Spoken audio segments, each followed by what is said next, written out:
Hey guys, I'm doing another short styles analysis because the first one was watched by a lot of people. 250 people, and I love that because I never thought it would someone would play it. So thank you so much.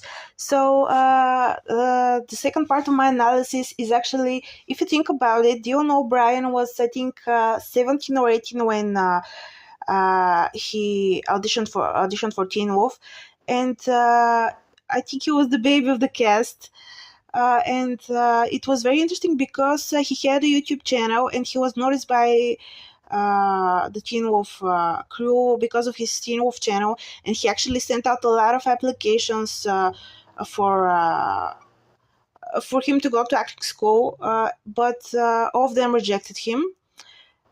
But instead, he straight up went into auditioning to having a role in a TV series, something that people dream of doing. It, they go to school, pay a lot of money, tuitions, loans, and everything, and he just got it. And the thing is that he doesn't need the training because he's so fucking good. And I can't stress this enough.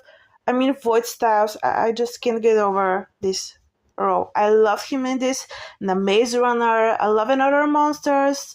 Even a New Girl episode, I love that.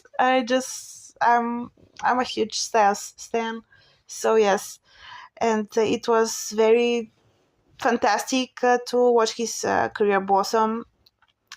Something else that I think makes his entire acting very organic and very natural and very raw is that he didn't exactly have someone say to him, go to class, find inspiration, read this play, do that, do this. It all came very natural to him because I don't know if it had, but that's how it looks on screen when you watch him.